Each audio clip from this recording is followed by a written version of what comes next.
सीखना तो चाहता है लेकिन पूरा वीडियो देखने के लिए माइंड कोऑपरेट नहीं करता।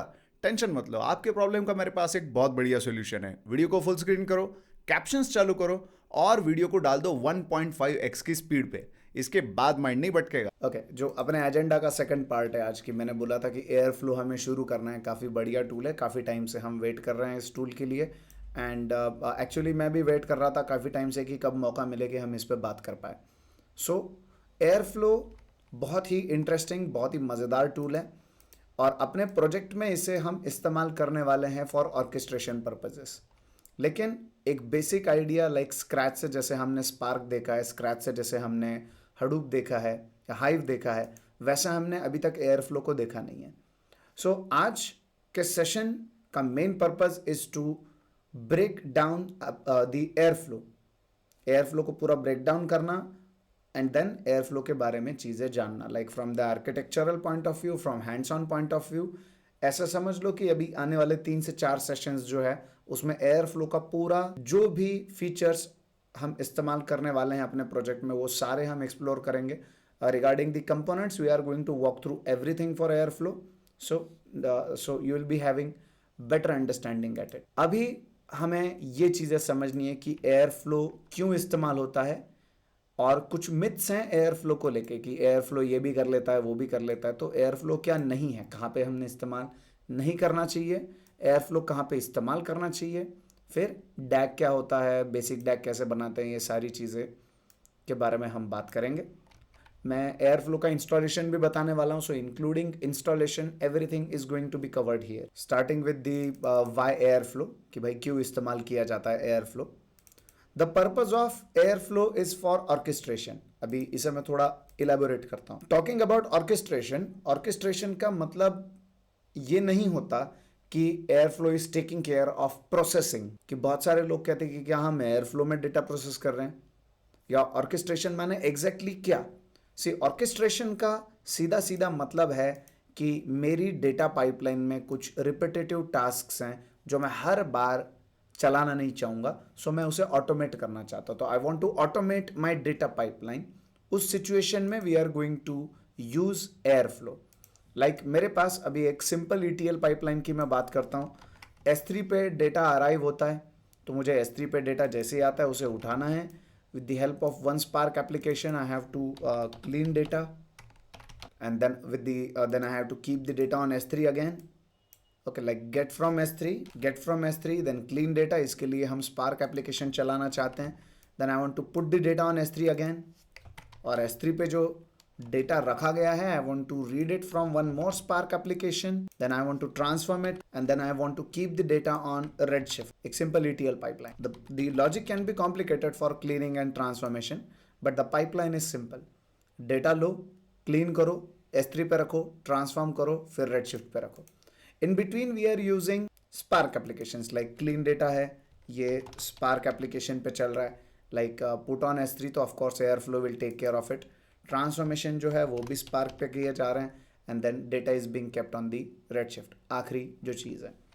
ओके, और मान लो ये पाइपलाइन कुछ ऐसा है कि हमें बोला जाता है कि when ever data arrives on S3, like S3 के ऊपर एक फोल्डर बना दिया है और जब भी कोई फाइल उस पर्टिकुलर फोल्डर में आता है this pipeline should be automatically triggered. ठीक है, ये एक यूज केस हो सकता है, लाइक 2-3 यूज केस हो सकते हैं इस केस में, जो भी हमें कन्वीनियंट लगे हम उठा सकते हैं। Like one of the use case is interval based.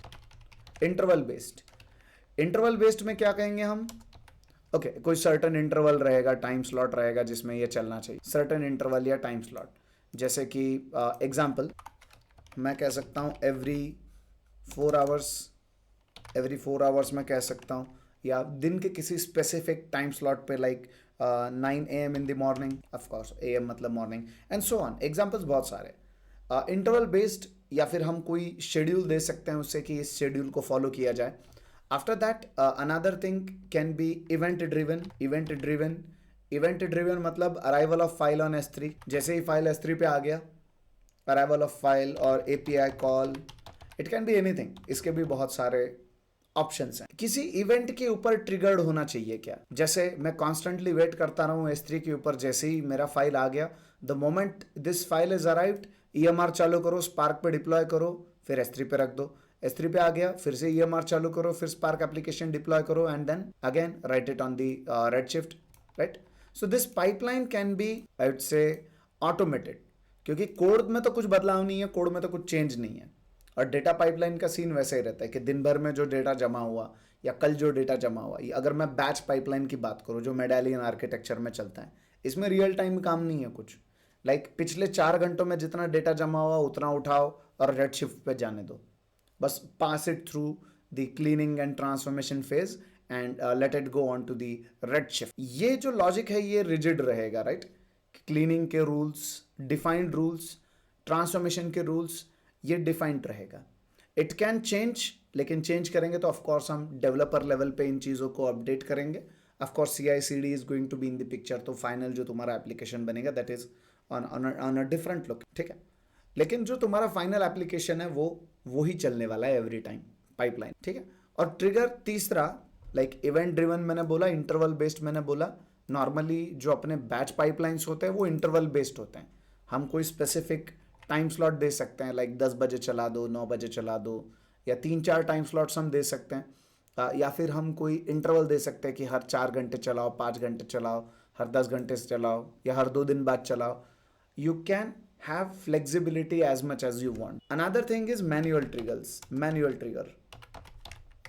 मान लो कि आप जब चला रहे थे तो कुछ गड़बड़ हो गया और वो पाइपलाइन चल नहीं पाया. लेट्स से आपके डेवलपर ने कुछ ऐसा कोड पुश किया जिससे बग्स आ गए एंड जो एक्सपेक्टेड था एंड पे वो नहीं जा पाया, या कुछ एरर आ गया in between and this pipeline got crashed.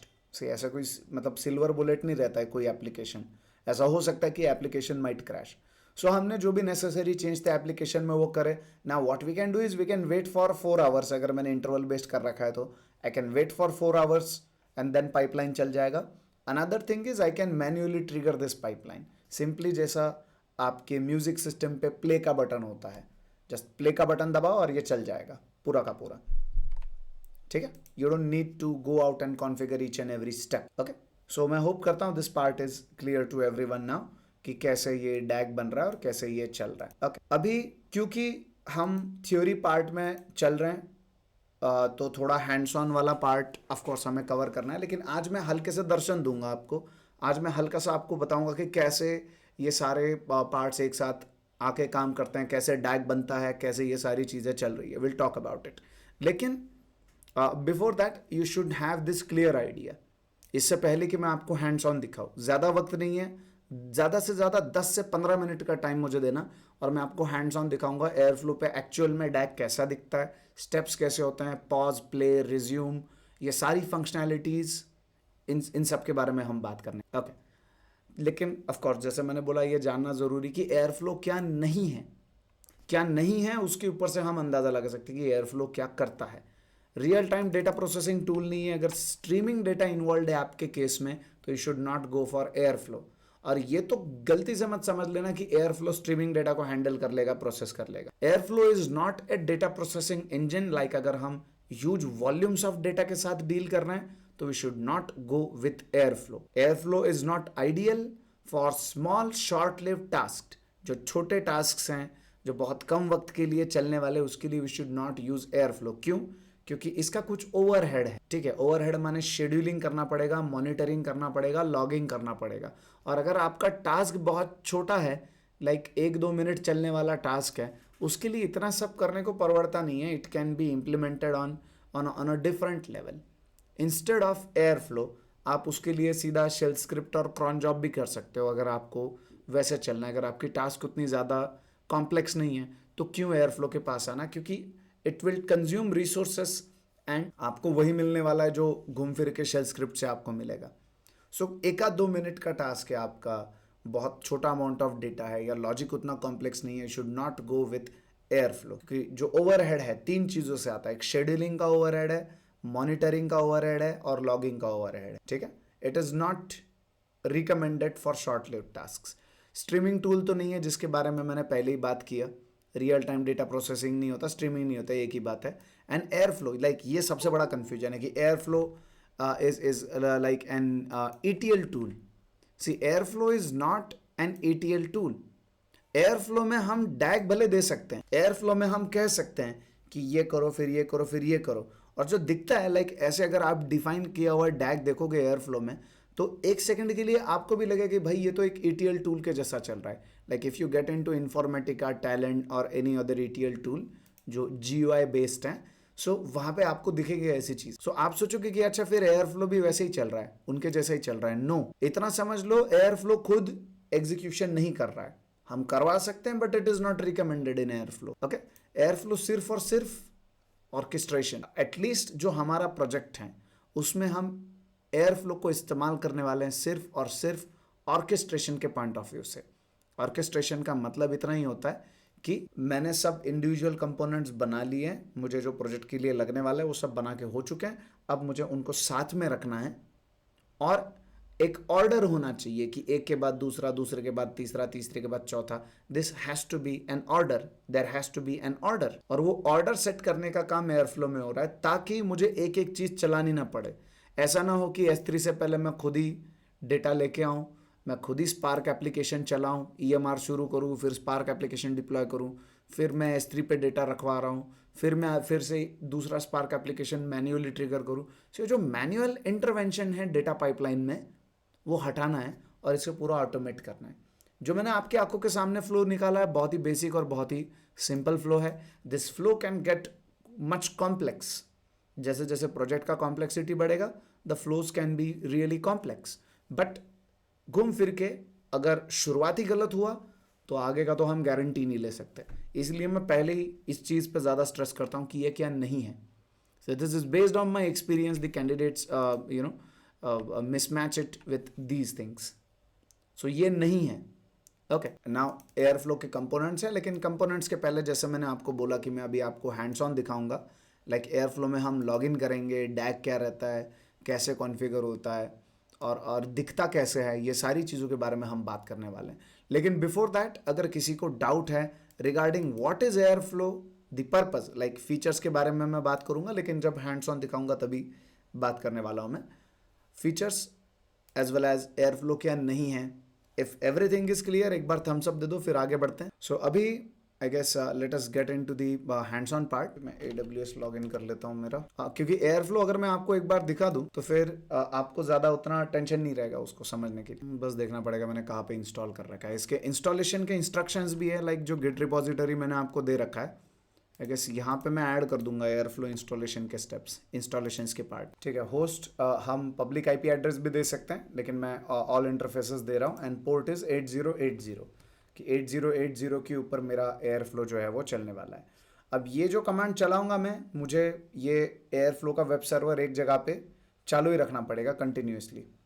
ठीक है, तो इसका मैं थोड़ा शेप चेंज कर देता हूँ ताकि मुझे आइडेंटिफाई हो कि ये वेब सर्वर है, और इसे मैं मिनिमाइज कर देता हूँ. दूसरी चीज़, मुझे शेड्यूलर भी चालू करना पड़ेगा. ना what is web server, what is scheduler, मुझे पता है. At this point we are not aware of it, but don't worry, ये सारी चीज़ें काफ़ी ज़्यादा डिटेल में एक्सप्लेन होने वाली है. वो तो बस मुझे आपको अभी दिखाना है कि कैसा दिखता है, इस वजह से हम चल रहे हैं. अभी अगर कुछ भी समझ में नहीं आया तो चलेगा. Okay, the second step is कि मुझे शेड्यूलर चालू करना पड़ता है. ये बस फॉर्मेलिटीज़ है, अभी बस नाम सुन लो बस.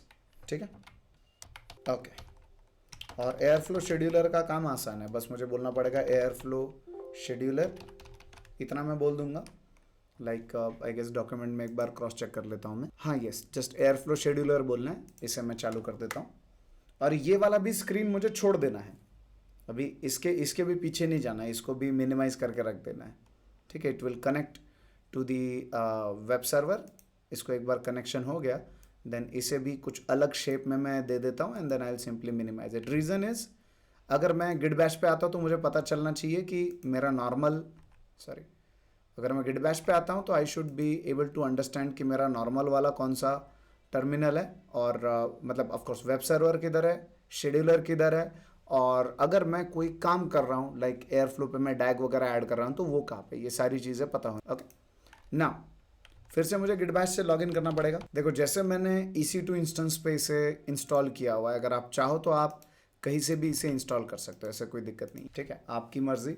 अगर आप विंडोज़ पे इंस्टॉल करना चाहते हो कर सकते हो, लेकिन मैं रिकमेंड करूँगा लिनक्स पे काम करें. अगर आप लिनक्स आपके पास मशीन है, लाइक कोई VMware है, या फिर आपके पास डायरेक्टली लिनक्स का ही मशीन है, तो भी आप डायरेक्टली इंस्टॉल कर सकते हो. ठीक, अभी के लिए ये टर्मिनल खोल के बस मैं रख देता हूँ, अभी मैं इस पर कुछ कर नहीं रहा हूँ, लेकिन कुछ करने का मौका आ सकता है। So I will get into instance detail, और मुझे पता है कि करना क्या है।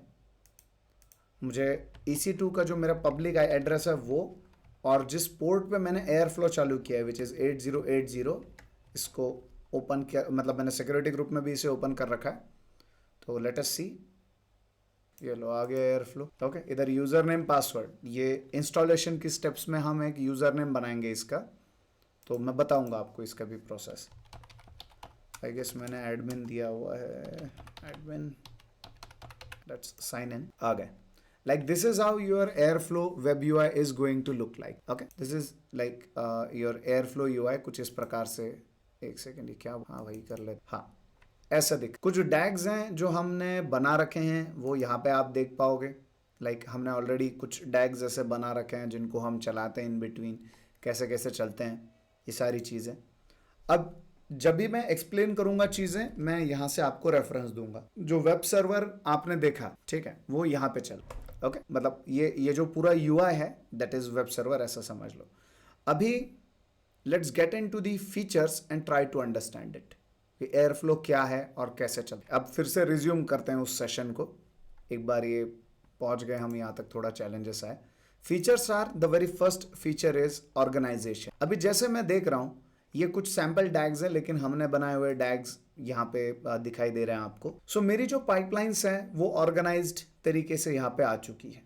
लाइक जो भी मैं करना चाहता हूँ, and every pipeline will have its own schedule जिस पे वो चलेगा। आखिरी शेड्यूल मतलब कब चला था, रन जब चला था तो सक्सेस कितनी बार हुआ, फेल कितनी बार हुआ, ये पाइपलाइन, ये सब स्टैटिस्टिक्स आपको यहाँ पे दिखाई दे रहे हैं। नॉट जस्ट दैट, अगर मैं कहूँ कि ओवरऑल मुझे पाइपलाइन मेरा कॉन्फ़िगर करना है, तो मैं अभी के लिए आ जाता हूँ S3 स्पार्क सबमिट वगैरह ये सब आता हूँ, and if I click on the graph section should be able to see कि ये ऐसा मेरा पूरा पाइपलाइन मुझे यहाँ पे दिखाई देता है।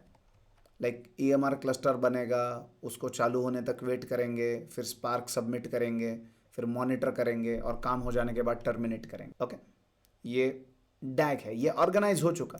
और अगर मुझे इसे चलाना है, मैं इतना ही बोलता हूँ, लाइक ये सारे काम, कितने काम है कि EMR क्लस्टर को बनाना, वेट करना EMR क्लस्टर शुरू होने तक, क्लस्टर शुरू होने के बाद एप्लीकेशन डिप्लॉय करना, देन स्पार्क को मॉनिटर करना और टर्मिनेट करना। ये सारी चीज़ें 50 चीज़ें अगर एयरफ्लो पिक्चर में नहीं आता है, समझ लो, तो ये सारी चीज़ें मुझे करनी पड़ेगी manually. I have to perform all these things. फिर उतर जाओ आप EMR, let's assume command line के थ्रू या मैनेजमेंट कंसोल के थ्रू पहले शुरू करो, मैन्युअली वेट करो, मैन्युअली स्पार्क सबमिट का ऑपरेटर चलाओ। So it's kind of irritating अगर आपको यही काम दिन में 4 बार करना पड़ रहा है, बट ये ऑटोमेट हो गया। अब मेरे पास क्या बचा, अगर मैंने इंटरवल शेड्यूल कर रखा है इसका, लाइक चलो भाई मैं तुमको बोल रहा हूँ सुबह 6 बजे चलाओ, तो 6 बजे सब चल जाएगा। मैं बोलता हूँ 12 बजे चलाओ, 12 बजे चल जाएगा। और अगर मैं मैन्युअली चलाना चाहता हूँ, तो जैसे मैंने बोला म्यूजिक सिस्टम पे जैसा प्ले का बटन रहता है, I can simply click on play and this thing will be triggered and it will give you the results. अभी मैं कुछ भी चला के नहीं दिखाने वाला हूँ, अभी सिर्फ हम वॉक थ्रू कर रहे हैं, we are just walking through this stuff ना। ओके, अगर मेरे साथ साथ अगर आपको देखना है, बस गलती से कभी कहीं पे ये प्ले मत कर देना। मैं URL लगे तो आपके साथ शेयर करता हूँ, और प्ले मत कर देना। प्ले करोगे तो फिर वो अलग और ट्रिगर करेगा EMR चलाना वगैरह, मेरा बिल बढ़ जाएगा। ठीक है, जस्ट आपको देखना है तो आप देख सकते हो कि आपके पास चल रहा है कि नहीं चल रहा है, अगर वॉक थ्रू करना है तो। नहीं तो आप इंस्टॉलेशन करोगे तो पता चल ही जाएगा। ओके, क्योंकि मैंने सिक्योरिटी ग्रुप में सबको एक्सेस दे रखा है, तो अगर ये URL भी आपको मिल जाए तो आप भी इसे आसानी से एक्सेस कर सकते। ये पहला फीचर ऑर्गेनाइजेशन। दूसरा है विजिबिलिटी। विजिबिलिटी का मतलब है you can look at these DAGs, इसका डैग रिप्रेजेंटेशन आप देख लो। It's not just only about DAG representation, it's not just only about DAG representation. ये देख लो, डैग तो है, ठीक है, it's not just about DAG. ये कितनी बार चला है, यू कैन सी यहाँ पे देखो लेफ्ट साइड में दिखाई दे रहा है कि आपकी डैग में जो स्टेप्स बताए गए हैं वो कितने चले हैं, कितने फेल हुए हैं, ये सारी चीज़ें बोली गई है। किस दिन किस वक्त, ये सारा स्टैटिस्टिक्स हैं, ये तो फ्रंट पेज पे आपको मिल रहा है। It's not just about that. अगर डिटेल्स में जाते हैं तो इधर आपको थोड़ा टेबुलर फॉर्मेट में मिल जाएगा। अगर चार्ट्स में जाते हैं, ठीक है, तो चार्ट्स में मिल जाएगा। इवेंट लॉग में जाते हैं तो जो भी इवेंट्स आए वो सारे आपको मिल जाएंगे। कोड में जाते हैं तो एक्चुअल आपका डैग कैसा था, जिस मतलब जो कॉन्फ़िगरेशन आपने किया वो कैसा था, वो सब दिख जाता है। टास्क ड्यूरेशन में आते हैं तो आपको ग्राफ मिल जाता है कि कौन सी टास्क कितने टाइम तक चली थी, कौन सा किसने कितना वक्त लिया था. You can see every task in my DAG, उसका एक स्पेसिफिक कलर है, ठीक है. कैसे चले ये टास्क सारे, यू कैन सी ये सब दिखा रहा है कि कौन से टास्क ने कितना टाइम लिया वगैरह. कैलेंडर में भी दिखाएगा, कैलेंडर व्यू लाइक ये कब चला था आखिरी बार. अगर मैं आता हूँ तो ये चला था लास्ट दिसंबर में चलाया था मैंने इसको, ठीक है. और दैट टू 2 बार फेल हुआ, 2 बार सक्सेस हुआ. तो ये कलर भी दिखाता है कि कब सब ढंग से चला था, कब सब ढंग से नहीं चला था. सो ये एक स्पेक्ट्रम है. अगर पूरा ग्रीन दिख जाए तो समझ लेना सब चल गए थे, एवरी टाइम चल गया था उस पर्टिकुलर दिन. सो ऐसा कैलेंडर व्यू भी आपको मिल जाता है. So it's all about visibility. देखो मैं बोलने को सिंपली बोल सकता था विजिबिलिटी, बट आई थिंक ये जो पैरेलली हम देख रहे हैं इस वजह से आपको ये और ज़्यादा क्लियर होगा. Another thing is flexibility. Now what do mean by flexibility? अभी जैसे मैंने एयरफ्लो के डैग्स दिखाए आपको, ये तो ऑफ कोर्स ये हमने बनाए. हम EMR के साथ कनेक्ट कर रहे हैं, S3 के साथ कनेक्ट कर रहे हैं, रेडशिफ्ट के साथ कनेक्ट कर रहे हैं. We can connect to any of the I would say AWS related components, ऐसा अभी आप सोचोगे. But Airflow has its connections, Airflow has operators on a very grand scale. Like अगर मैं सिर्फ कनेक्शंस की बात करूं, सो मैं आ जाता हूं इधर कनेक्शंस में. आप देख सकते हो कितने कनेक्शंस हैं. Athena, AWS, Azure, Cassandra, Drill. और ये मैं कहूँगा कि Redis, Tableau, you can see the number of connections. और ये दिए हैं उन्होंने by default. Apart from them if you want to add you can simply click on add new record और अपने हिसाब से हम ऐड कर सकते. अगर कोई टूल है जिसके साथ कनेक्शन का बनाना है, अगर मैं प्लस करता हूँ तो यहाँ पे कनेक्शन ID, कनेक्शन टाइप, तो यहाँ पे आपको of course respective package install करना पड़ेगा. तो आपको इस लिस्ट में दिख जाएगा जो भी आपको करना, ठीक है. So it's not as if कि सारे के सारे एक साथ दे दिए. अगर आपको जो चाहिए पैकेज वो इंस्टॉल करो और वो आपको यहाँ पे लिस्ट में दिख जाएगा, जिसको हम प्रोवाइडर्स कहते हैं. आगे मैं बात करूंगा इस चीज़ पे. ये एक चीज़ फ्लेक्सिबिलिटी है. It can connect to many systems, it can connect to multiple sources, it can connect to multiple destinations. That is one part. Another part on the level of flexibility, on the level of flexibility, एक second network नहीं आ रहा है, कोई बात नहीं, कोई बात नहीं. On the level of flexibility another part is if you look at the DAG. और अगर मैं कहूँ कि बहुत वर्साटाइल हम इसे बना सकते हैं, लाइक अलग अलग सोर्सेस को, अलग अलग डेस्टिनेशंस को हम साथ में ला सकते हैं, then we can work around. So that is the level of flexibility जो हमें यहाँ पे मिलता है. अगर मैं चाहूँ मैं सीक्वेंस इसका आराम से चेंज कर सकता हूँ, कॉन्फ़िगरेशंस बढ़ानी, लाइक ये पूरा चीज़ कॉन्फ़िगर करने के लिए मुझे सिर्फ इतना कोड लिखना पड़ा है. As you can see here इतना सही कोड है और काफ़ी कंफर्टेबली हम लिख सकते हैं इतने कोड को. एक बार हमें समझ में आ जाए कि एग्जैक्टली करना क्या है. अगर कुछ मॉडिफिकेशंस करना है तो आसान है, मल्टीपल कनेक्शंस बनाने हैं आसान है, हो सकता है. And that is the feature which is called as flexibility. Now another thing is called scaling. Scaling एक ऐसी चीज़ है जिसके बारे में हम सदियों से बात करते आ रहे हैं. Like we are talking about scaling since हम हडूप सीख रहे हैं, तब से हम स्केलिंग के ऊपर बात करते आ रहे हैं. स्केलिंग मतलब कैपेसिटी बढ़ाना, कैपेसिटी घटाना. मोर अबाउट स्केलिंग मुझे ऐसा लगता है कि we can discuss about it जब मैं सिंगल नोड और मल्टी नोड का एयरफ्लो का आर्किटेक्चर एक्सप्लेन करूंगा. एयरफ्लो में भी सिंगल नोड होता है, एयरफ्लो में भी मल्टी नोड होता है. अब आप सोचोगे मल्टी नोड किस चीज़ के लिए, वी विल टॉक अबाउट.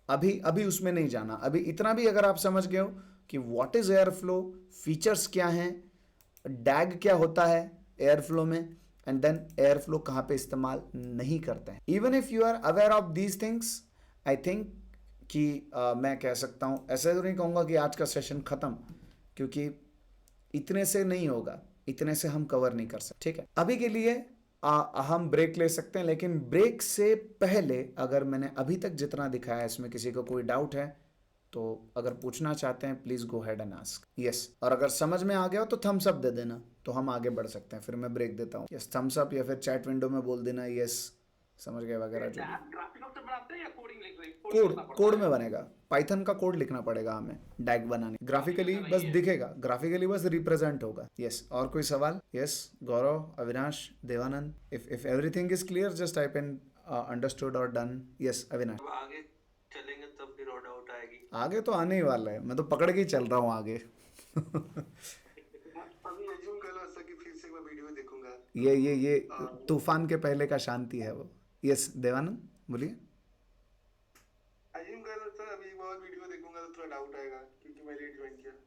नहीं, आप लेट भले ज्वाइन किए हो, आपने मिस कुछ भी नहीं किया है, खास कुछ बात नहीं किया है। लाइक ये इंस्टॉलेशन का पार्ट, ये वेब सर्वर, ये कुछ भी हमने देखा नहीं है अभी तक, ठीक है। अभी सिर्फ मैं फीचर्स बताने के लिए मैंने उसे चालू किया कि चलो एक बार देख लो कैसा चलता, ठीक है। यस, अभी एक 10 मिनट का ब्रेक ले लो, आप भी और मैं भी 10 मिनट का ब्रेक लेते हैं। 10 मिनट के बाद वापस आते हैं और एयर फ्लो के कंपोनेंट्स में उतरेंगे सबसे पहले। तो कंपोनेंट्स में उतरने के बाद फिर धीरे धीरे उसका जो फ्लो है, लाइक डैग सबमिट होता है, फिर कौन सा कंपोनेंट एक्टिवेट होता है, जो फ्लो होता है अपना कि मैंने डैग बनाया, लाइक डैग भी कैसे बनाते हैं वो, और सबमिट करने के बाद क्या होता है वो। तो डैग के एक्चुअल कोडिंग में आपको दिखाऊंगा, एक्चुअली हम डैग शेड्यूल करके देखेंगे, आउटपुट्स कहाँ पे दिखते हैं, ऑल दैट स्टफ, और कैसे ये ऑपरेट हो रहा है बिहाइंड द सीन्स, कौन सा कंपोनेंट क्या कर रहा है, all that stuff we are going to walk through today itself.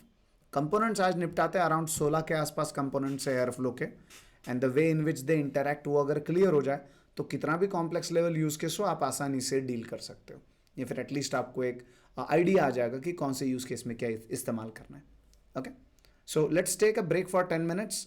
10 minute के बाद मिलते हैं, तब तक एंजॉय करो, भूल जाओ बिग डेटा नाम की चीज़ सीख रहे हो, भूल जाओ एयर फ्लो सीख रहे हो, 10 मिनट के लिए भूल जाओ सब, 10 मिनट के लिए दिमाग को आराम दो, 10 मिनट के बाद। Okay, welcome back everyone.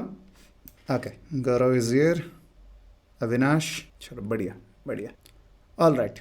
अभी आगे बढ़ने से पहले हल्का सा रिवीजन कि हमने अभी तक क्या देखा है, एक बार वॉक थ्रू करते हैं, then will continue with the rest of the session. Like सबसे पहले हमने देखा कि एयर फ्लो क्यों हम यूज़ करते हैं, उसका पर्पस के बारे में हमने डिटेल बात किया कि ये ऑर्केस्ट्रेशन पे चलता है एंड हम डेटा प्रोसेसिंग वगैरह के लिए इस्तेमाल नहीं करते वगैरह जो भी है। After that we talked about कि कहाँ कहाँ पे इस्तेमाल नहीं करते, एयर फ्लो क्या नहीं है, जैसे स्ट्रीमिंग डेटा प्रोसेसिंग का टूल नहीं है, डेटा प्रोसेसिंग इंजन नहीं है, छोटे काम में इस्तेमाल नहीं होना चाहिए, GUI बेस्ड ETL टूल नहीं है। लाइक अभी ऐसे ये डायग्राम देखने के बाद अभी ये भ्रम जो आता है कहाँ से आता है, if you look at this diagram you might feel like this is an ETL tool, लेकिन मज़े की बात ये कि EMR चालू हो रहा है, यहाँ पे स्पार्क एप्लीकेशन डिप्लॉय हो रहा है EMR पे, डेटा रखा जाएगा S3 पे, and then the cluster is being terminated again. तो काम एयर फ्लो नहीं कर रहा है, एयर फ्लो सिर्फ ऑर्गेनाइज कर रहा है उसे, in a sequence it is being organised. After that हमने फीचर्स देखे एयर फ्लो के, like organisation, visibility, flexibility, scaling, इनके बारे में बात किया। विजिबिलिटी तो बहुत ही बढ़िया है, मैं तो मतलब फ़ैन हो गया एयर फ्लो का, जब मैंने ये सब फीचर्स देखे मैंने बोला भाई हमारा ज़िंदगी बहुत आसान कर दिया तुम लोगों ने। और ऑफ कोर्स जैसे एक डाउट आया था कि क्या ये GUI बेस्ड हम डिसीजंस लेते हैं, नो, इसके लिए हमें कोड लिखना पड़ता है। लाइक ये कोड ऑफ कोर्स मैंने यहाँ पे तो नहीं लिखा है, लेकिन ये कोड हमें एक जगह पे जमा करना पड़ता है, वहाँ से यहाँ पे आता है। So this is the code for this pipeline, ये जो पाइपलाइन यहाँ पे आप देख रहे हो उसका कोड है यहाँ। ओके, तो कोड हमें लिखना पड़ता है। ऑफ कोर्स यहाँ पे आप एडिट नहीं कर सकते, आपको एक जगह पे सबमिट करना पड़ता है ये कोड, फिर यहाँ पे आता है एयर फ्लो पे, मैं बताऊँगा आपको वो जगह कौन सी है। ओके, नाउ स्केलिंग के बारे में हमने बात किया, लेकिन मैंने बोला देखो भाई फ्लेक्सिबिलिटी तो है कि अलग अलग जगह पे कनेक्शन होता है, वो ठीक है, बट टॉकिंग अबाउट स्केलिंग, जब तक मैं एयर फ्लो के कंपोनेंट्स नहीं बता देता स्केलिंग पे बात करना इज इम्पॉसिबल, वो समझ नहीं पाएंगे हम। Now that we are done with these things, if you look at this, why it is used, what it is not, what is airflow, what is DAG, अभी आगे बेसिक डैग बनाते कैसे हैं, लोकेशन कैसे कॉन्फ़िगर करता है, common mistakes, pause unpause, status, graphs, updates, ये चीज़ें भी हमें देखनी है। लेकिन before going through these things हमें देखने पड़ेंगे एयर फ्लो के कंपोनेंट्स। एयर फ्लो के कंपोनेंट्स के बारे में बात करेंगे। कंपोनेंट्स बोलो इन्हें या टर्मिनोलॉजीज बोलो, क्योंकि अराउंड 16 टर्मिनोलॉजीज है एयर फ्लो की, अगर उतनी आपकी पकड़ में आ जाए फिर कोई भी बड़ी बात नहीं है। और इस रीज़न से मैंने एयर फ्लो पैरेलली चालू किया, क्योंकि हम पहले थ्योरी देखेंगे, फिर प्रैक्टिकल देखेंगे, फिर मर्ज करेंगे, तो better ways I will show it to you directly. Okay, now let's work with it. Let's start with the airflow components. You look at the names of these components: web server, scheduler, metadatabase, executor, workers, triggerer, then task instances, queues, hooks, sensors, providers, so many things we are able to see. और इनमें से जो अभी ये जो sequence मैंने आपको दिखा रहा हूँ, इसी सीक्वेंस में हम देखने वाले, like with the very first thing which is called web server, और पैरेलली इसका मैं डायग्राम भी बनाऊंगा. Okay, if you talk about web server, the purpose is it acts as front-end user interface for monitoring, triggering, managing DAGs and tasks in Airflow. Front-end user interface, क्या हमने ये देखा है? Yes. Front-end user interface, यहाँ पे मैं देख सकता हूँ कितने DAGs कॉन्फ़िगर्ड हैं, मैं देख सकता हूँ कितने एक्टिव है, कितने मैंने बंद कर रखे हैं, मैंने पॉज कर रखे हैं, ठीक है, कितने चल रहे हैं, कितने फेल हो गए. Not just that, every डैग and it's status, कितनी बार चला था, कब चला था, किस दिन चला था डैग, उसका कोड क्या है, उसका ग्राफ क्या है. All this stuff it is possible through the web server. तो ये जो आप कंपोनेंट आगे देख रहे हो, ये जो इंटरफेस आप देख रहे हो, that is nothing but web server. ये तो सिर्फ एक पार्ट हो गया, but cluster activity, data set, security, browse, then the connections बनाने हैं, प्लगइन्स हैं, प्रोवाइडर्स हैं, ये सारी चीज़ों पे आपको एक बेहतर व्यू देने वाला एक जगह, मतलब एयरफ्लो और एयरफ्लो के यूजर्स के बीच में अगर जो इंटरफेस में कहूँ अगर कोई है, तो that is called web server. And one of the interesting feature of it is कि ये चक्री घूमता भी है, ऐसे ही कर्सर लेके आए, तो that's just apart from the technical stuff. Okay, web server का इंटरेक्शन किन किन चीज़ों के साथ होता है? Like it interacts with the scheduler, it interacts with meta database, it interacts with logs and interacts with plugins. अभी हमें नहीं पता शेड्यूलर क्या है, हमें नहीं जानते हैं, मेटा डेटाबेस हम नहीं जानते, लॉग्स हम नहीं जानते, plugins, okay, we don't know anything about it. So ये डायग्राम बनाता हूँ मैं एक 730 नंबर की स्लाइड पे, कि अभी के लिए मैं देख पा रहा हूँ कि एक चीज़ है जिसे हम कह रहे हैं वेब सर्वर, जिसके थ्रू, मतलब ऑफकोर्स ये हम पकड़ रहे हैं, हम ब्लाइंड चल रहे हैं, अभी हमको कुछ भी नहीं पता. हमको एक चीज़ पता चलता है कि ये चीज़ है जिसका नाम है वेब सर्वर, जिसके थ्रू हम सारी चीज़ें देख पा रहे हैं, जो भी like this is let's assume Airflow user जो यूज़ कर रहा है Airflow. Now we are able to see these things through the web server. हमारा इंट्रैक्शन वेब सर्वर के साथ, हम इंटरनली शेड्यूलर से इधर उधर कुछ भी इंट्रैक्शन नहीं कर रहे हैं. फॉर एग्जाम्पल नाउ हम वेब सर्वर के थ्रू पूरा एयरफ्लो को हम देख पा रहे हैं. Okay, this is the first component. अब जैसे जैसे कंपोनेंट आएंगे मैं उनको इधर जोड़ते जाऊंगा इस 730 नंबर की स्लाइड में, ठीक है.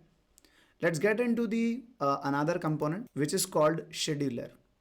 अब शेड्यूलर का काम क्या है? Which continuously monitors DAGs, determines when task should run and triggers task execution. ये मॉनिटर करते रहेगा डैग्स को कॉन्स्टेंटली, डिटरमाइन करेगा टास्क कब चलने चाहिए एंड रन करेगा. लाइक एक डैग में you can have multiple task. पहले तो इसके इंटरेक्शंस जानने से पहले इसका पर्पस जानना ज़रूरी है. If you look at this particular डैग, it has multiple task. जैसे कि यू कैन सी, ये पहला टास्क है क्रिएट EMR क्लस्टर. ये सक्सेसफुल एग्जीक्यूशन के बाद दूसरा टास्क होना चाहिए और तीसरा टास्क, और हर टास्क के हमने डिटेल्स दे रखे हैं. तो for now let's not get into details. For now just talk about tasks. Like this is the first task, this is the second task, this is the third task. These are tasks. Okay. And ये जो tasks हैं जिन्हें हम देख पा रहे हैं, these tasks are, I would say, really मैं ये कहूँगा कि interesting part है, क्योंकि scheduler इनको manage करने वाला है कि कौन सी task कब चलानी है. Okay.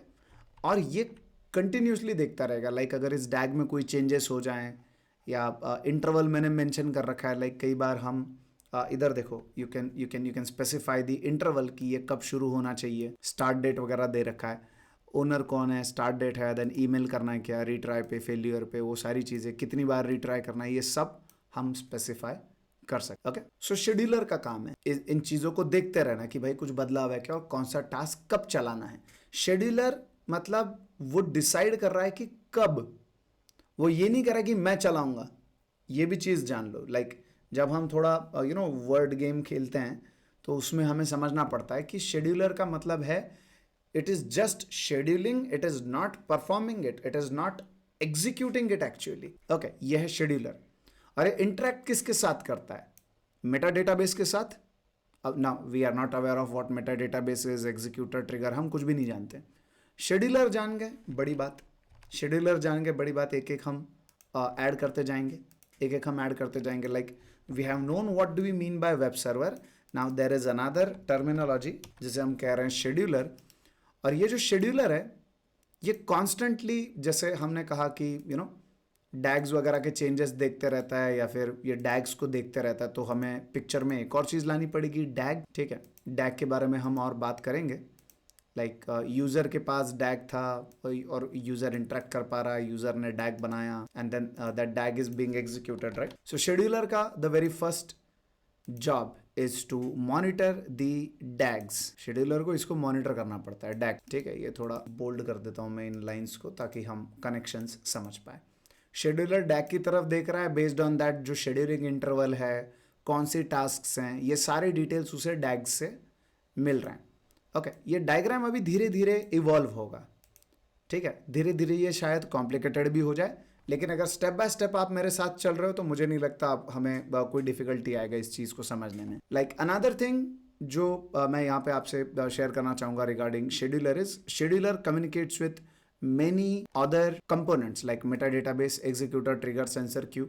लेकिन हम इनमें से कुछ भी नहीं जानते, तो हम थोड़ा और आगे बढ़ते हैं। नाउ सबसे इंपॉर्टेंट कंपोनेंट मेरे पॉइंट ऑफ व्यू से, जो एयर फ्लो का मैं कहूँ, जो ब्रेन या फिर मैं कहूँ ऐसी जगह जहाँ से सारे कंपोनेंट्स एक दूसरे के साथ इंटरेक्ट कर रहे हैं, और जो सबसे इंपॉर्टेंट है जिसके बिना काम ही नहीं हो पाएगा, like meta database. It stores the state of DAGs, tasks and other execution metadata. समझ लो, जब भी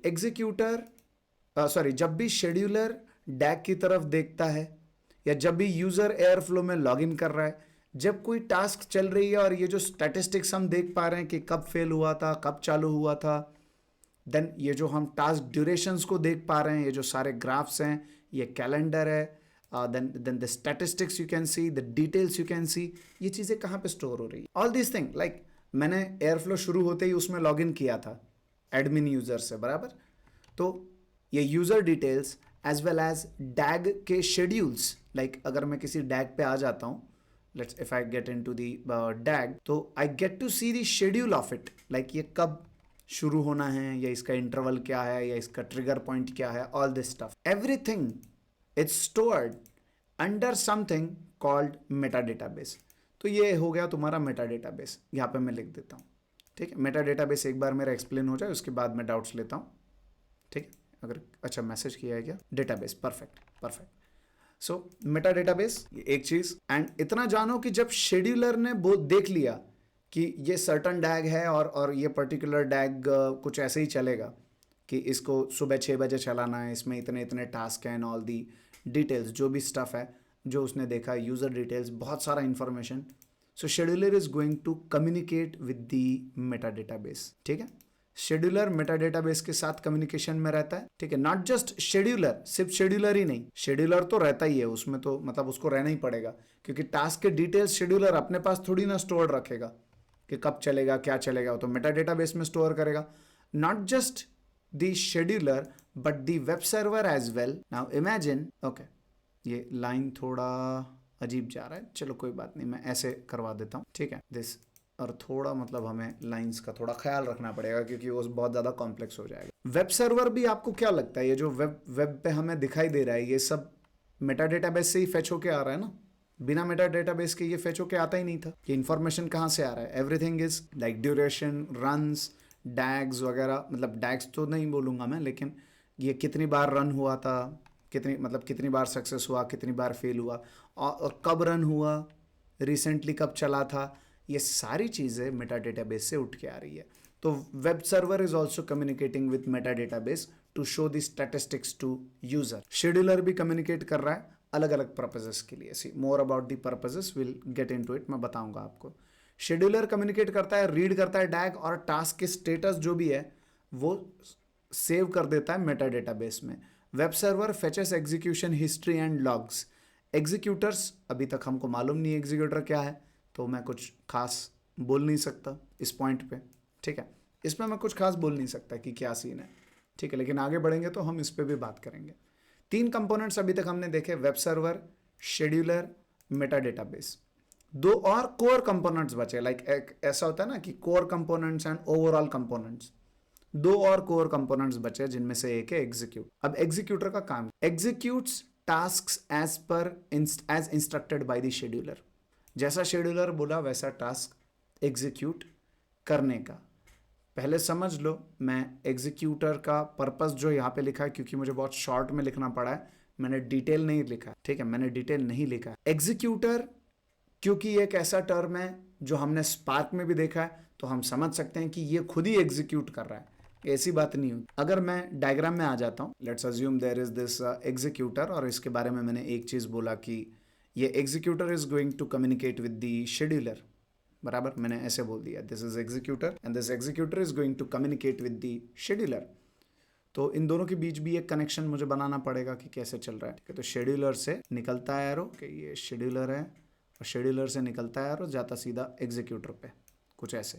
इसका कलर मैं अलग देता हूं ताकि हम आइडेंटिफाई कर पाए कि ये it's a different connection. So scheduler की तरफ से इंफॉर्मेशन जा रहा है तुम्हारे एग्जीक्यूटर के पास कि उसे कुछ सर्टन काम करने हैं, बराबर। लाइक एक शेड्यूलर ने बोला ये पर्टिकुलर टास्क है जिसे हम कह रहे हैं कि ये EMR क्लस्टर शुरू करो और डिप्लॉय करो, तो एग्जीक्यूटर को बोलेगा ठीक है, मुझे पता चल गया कि क्या करना है। एग्जीक्यूटर एग्जीक्यूट करवाएगा, खुद नहीं कर रहा है, वो करवाएगा, लेकिन किससे करवाएगा। तो यहाँ पे आता है तुम्हारा पांचवा कंपोनेंट, जो कोर कंपोनेंट है, उसे हम कहेंगे worker. This is the fifth component which is worker. And executor इससे करवाएगा काम, खुद नहीं करेगा, ठीक है। एग्जीक्यूटर इससे काम करवा रहा है, वर्कर से काम करवा रहा है, ठीक है। अब आप सोचोगे सीधा शेड्यूलर को ही बोल देते इसको ऐड करने का कष्ट क्यों लिया, एग्जीक्यूटर क्यों लाए पिक्चर में। एग्जीक्यूटर पिक्चर में लाने की कोई ज़रूरत नहीं थी, शेड्यूलर सीधा भेज देता था वर्कर को, तो प्रॉब्लम क्या, बराबर। इस प्रकार का क्वेरी आपके दिमाग में आ सकता है, जो कि बिल्कुल वैलिड है। और मैं खुद भी यही बोलूँगा ना भाई, अगर एग्जीक्यूटर के पास जाएँ फिर वर्कर के पास जाएँ, क्यों। Let's understand this. एग्जीक्यूटर अलग अलग प्रकार के होते, एक तुम्हारा सीक्वेंशियल है, देन लोकल है, सेलरी एग्जीक्यूटर है, कुबरनेटिस एग्जीक्यूटर है, और सबका टास्क को हैंडल करने का तरीका अलग है। लाइक जैसे मैं यहाँ पे कुछ नाम लिख देता हूँ, टाइप ऑफ एग्जीक्यूटर्स, ठीक है। It's not about executor but the type of executors, इधर मैं टाइप्स लिख देता हूँ बस। एक है आपका सीक्वेंशियल। अब सीक्वेंशियल एग्जीक्यूटर क्या करता है, जैसे शेड्यूलर की तरफ से टास्क आ गया उसी सीक्वेंस में एग्जीक्यूट करवा देगा, ठीक है। Then you have local executor. Local executor क्या करता है, लोकल एग्जीक्यूटर का विषय और ज़्यादा स्ट्रेट फॉरवर्ड है। लोकल माने ये मेरा सिंगल कंप्यूटर है और उस पर मैं एयरफ्लो इंस्टॉल करके चला रहा हूँ। If I get in to the number of parallel task which my computer can handle, performance में चलते हैं, CPU में you will be able to see मेरा जो कंप्यूटर है वो 8 पैरेलल टास्क हैंडल कर सकता है। तो अगर मैं लोकल पे चलता हूँ तो this local executor can work parallelly, एक ही कंप्यूटर के मल्टीपल स्लॉट्स को यूटिलाइज कर सकता है। Like there are 2 tasks which are not dependent on each other, लेकिन उनको पैरेलली चलाने की जरूरत आ पड़ी। लाइक 2 डैक का शेड्यूल एक ही आ गया। सो सीक्वेंशियल अगर एग्जीक्यूटर होगा तो वेट करना पड़ेगा अगली टास्क चलने के लिए, लेकिन अगर लोकल एग्जीक्यूटर आप यूज कर रहे हो तो आपके जो प्रोसेसिंग कोर्स हैं वो यूटिलाइज किए जा सकते हैं। Multiple processing cores can be utilize to run the task parallelly. Like एक डैक का एक टास्क चल रहा है, दूसरे डैक का दूसरा टास्क चल रहा है, और वो एक दूसरे से इंटरफेयर नहीं कर। सो that is possible in local executor. ये उसका स्ट्रैटेजी है। इससे भी भयंकर लेवल पे जाते हैं तो सेलरी एग्जीक्यूट। अब सेलरी एग्जीक्यूटर के केस में ये तुम्हारा मल्टी नोड सेटअप पे चले गए। लाइक वर्कर एक नहीं है, वर्कर बहुत सारे हैं। In case of Celery executor let's assume there are multiple workers and this Celery executor is going to distribute the tasks amongst the worker, not just on a single machine but on a different computers. The celery executor is going to distribute the job. So distributed processing, यही से वो भ्रम उठ के आता है दिमाग में कि airflow can be used for distributed data processing. Of course it can be used for distributed data processing with celery executor, but it is not recommended. Orchestration की बात कर रहे हैं हम। Like we are talking about a huge organization जिसमें multiple DAGs चलते हैं, जिसमें at one moment like 50-60 task चल सकते हैं on a different technologies. Like किसी पे AWS का चल रहा है, किसी पे Azure पे जा रहे हैं, कहीं GCP पे जा रहे हैं, कहीं डेटाबेस इंट्रैक्शन हो रहा है, कहीं पे NoSQL डेटाबेस के साथ इंट्रैक्शन हो रहा है, कहीं API हिट्स हो रहे हैं, कहीं पे S3 पे डेटा आ रहा है, FTP पे डेटा आ रहा है, and all these things you need to manage. So there are multiple DAGs, there are multiple I would say there are multiple pipelines which are running, और हर पाइपलाइन का अपना खुद का डैग है. और वैसे केस में अगर मैं कहता हूँ कि चलो सीक्वेंशियल एग्जीक्यूटर के साथ चलो, तो एक के बाद एक चलाओ, फिर बाकी सबने वेट करते बैठना चाहिए. Now that of course that is not recommended. Another thing मैं कहता हूँ लोकल का लिमिटेशन है. Parallelly the number of task which it can run, एक कंप्यूटर पे कितना ही चला लोगे, 16 प्रोसेसिंग कोर्स होंगे, 32 प्रोसेसिंग कोर्स होंगे, और वही कंप्यूटर क्रैश हो गया तो गया तुम्हारा Airflow. So in that case you can go for Celery executor, जहाँ पे you can configure Airflow on to multiple computers. ये सारे एक ही रहेंगे, इनका हाई अवेलेबिलिटी का मैं बोलूँगा आगे, but workers can be multiple जिन पे टास्क डिप्लॉय करे जा सकते हैं, लाइक कुछ टास्क एक वर्कर पे, कुछ दूसरे पे, और ये मैनेज करेगा तुम्हारा salary executor. Okay, executor does not executes the task, it decides कि टास्क कैसे एग्जीक्यूट होने वाला है। ये खुद नहीं कर रहा है, ये करवा रहा है वर्कर्स से। Okay, then there is one more type of executor जिसके बारे में मैं बात करूंगा, दैट इज मतलब सेलेरी के भी ऊपर, सेलेरी से भी भयंकर, दैट इज कुबरनेटिस। अब ऑफ कोर्स एग्जीक्यूटर नहीं लिखता हूं मैं, कुबरनेटिस मतलब एग्जीक्यूटर इन सब के सामने एज्यूम कर लेना, sequential executor, local executor, salary executor, Kubernetes. अब इसमें तो तुम्हारा डायनामिक स्केलिंग चलता है, लाइक सेलेरी में वो नहीं है, लेकिन if you get into Kubernetes तो अगर टास्क बढ़ जाते हैं तो वर्कर्स बढ़ा देते हैं, लाइक कंटेनर्स बढ़ा दिए जाएंगे, and of course you can set an upper bound and lower bound, and containers बढ़ जाएंगे अगर टास्क ज़्यादा है, ज़्यादा कंटेनर्स, और जब टास्क नहीं है तो auto scaling, auto scale up, auto scale down, this is possible in case of Kubernetes. So executor is not simply कि शेड्यूलर ने टास्क दिया चलो मैं एग्जीक्यूट कर लेता हूं। Executor is like a contractor, executor is master, और on the level of master over here, like scheduler से टास्क आएगा executor, and executor will assign that task to worker. तो एक्चुअल में टास्क चलाने का जिम्मेदारी वर्कर का रहने वाला है और ना कि तुम्हारे एग्जीक्यूटर। ओके, और एग्जीक्यूटर के अलग अलग प्रकार है, सीक्वेंशियल प्रोडक्शन के लिए बिल्कुल ही यूजफुल नहीं है, लोकल उससे थोड़ा ऊपर के लेवल का, क्योंकि पैरेलल एग्जीक्यूशन हो सकता है टास्क का, सेलेरी उसके भी ऊपर क्योंकि मल्टीपल वर्कर्स हो सकते हैं, और कुबरनेटिस उसके भी ऊपर क्योंकि ऑटो स्केलिंग फीचर है। Okay, this is all about executor. जैसे जैसे बढ़ेंगे, मैंने बोला कनेक्शंस बनते जाएंगे, वैसे वैसे धीरे धीरे आपको चीज़ें समझ में आती रहेगी। ठीक है, ये 5 कोर कंपोनेंट्स हैं, इसके आगे मैं जो बताऊंगा वो टर्मिनोलॉजीज है, but these 5 are the core components, like DAG, web server, scheduler, meta database, executor and worker. ये जो 5 चीज़ें हैं, अगर कोई कोर कंपोनेंट की पूछता है तो ये 5 आप बता सकते हो। अगर एक एंगल से देखा जाए तो एयर फ्लो आर्किटेक्चर इधर खत्म हो चुका है, और मैं आपको बोल सकता हूँ चलो अभी आगे हम काम करते हैं, सीधा हम उतर जाते हैं, बट मैं नहीं चाहता हूँ कि हम सिर्फ इतने पे लिमिटेड रहें। See I want you to achieve depth in the Airflow, तो मैं आगे के कंपोनेंट्स को भी एक्सप्लेन करूँगा, और आगे के कंपोनेंट्स अगर आप जान लोगे तो आपको कितना ही कॉम्प्लिकेटेड सवाल पूछा जाए, इट्स नॉट अबाउट कि कितना ही, ऑफकोर्स सिनारियो बेस में काफ़ी चीज़ें कॉम्प्लिकेट हो सकती है, but on an architecture and terminologies level कुछ भी पूछा जाए तो आपको इशू नहीं आना चाहिए। अभी तक हम यहाँ पे पहुँचे टिल दिस पर्टिकुलर पॉइंट, और मैं होप कर रहा हूँ कि यहाँ तक की चीज़ें क्लियर हैं। इसके आगे you have triggerer, DAG, task instances, operator, queue, plugins and all this stuff. ये टर्मिनोलॉजीज के अंडर आते। ओके, इट्स द कंपोनेंट्स में कहूँ तो यहाँ पे खत्म हो गया, only components, but these are the terminologies. इतना जान लिया, फिर आपका एयर फ्लो मैं कहूँगा कि हम हैंड्स ऑन में उतर सकते हैं, उस लेवल पे हम आज। ओके, लेकिन इससे पहले कि मैं आगे जंप करूँ, I would like to understand your viewpoint, कि आप इस चीज़ को समझ रहे हो। अगर कोई डाउट है तो प्लीज गो है। जी संदीप सर, वो डायग्राम शो करेंगे, थोड़ा सा मैं रिपीट करता हूँ क्या अंडरस्टैंड किया। ओके, 7:30 हो रही है। हाँ तो वेब सर्वर एक अपना वेब पेज है जिसमें हम लोग स्टैटिक्स देखते हैं, जितने भी शेड्यूलर है, डैग है। ठीक है, डैग मतलब जितने भी हम लोग शेड्यूलर क्रिएट किए उस सब पे एक पाइपलाइन है, उसको डैग बोल रहे हैं।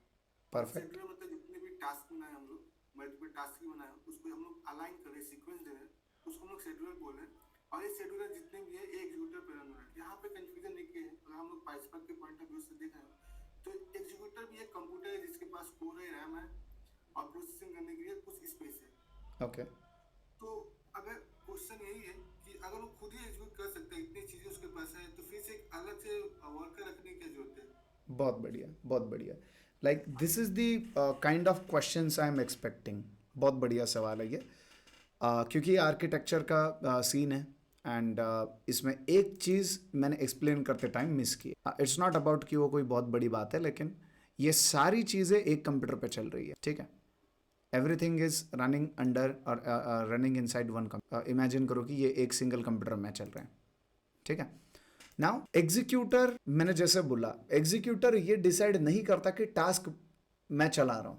Like executor itself is not running the task, executor is deciding how task is being execute, कि टास्क कैसे चलेगा। तो टास्क का जो चलाने का वजन है वो वर्कर्स पे जाता है, ना कि एग्जीक्यूटर। क्योंकि हम स्पार्क के बैकग्राउंड से आते हैं तो हमें मालूम है कि स्पार्क में जो एग्जीक्यूटर है, that executor is actually responsible for running all the tasks.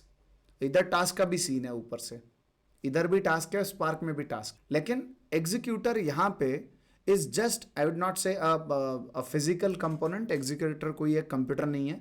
ऐसे मान लो कि ये एक सिंगल कंप्यूटर है जिसपे ये सारी चीजें चल रही है, web server, scheduler, executor, all this stuff, ये सब एक जगह पे चल रहा है, इंक्लूडिंग मेटा डेटाबेस, सब एक जगह पे चल रहा है। Okay, so executor is a process and there are different types of it, like sequential, local, celery, kubernetes, and executor is just an execution strategy कि जो टास्क आ रहे हैं उनको चलाना कैसे है, वन बाय वन चलाना है, पैरेलली चलाना है, पैरेलली मल्टीपल कंप्यूटर्स के साथ चलाना है, पैरेलली ऑटो स्केलिंग के साथ चलाना है। That this executor is nothing but a strategy, it's not sort of physical computer.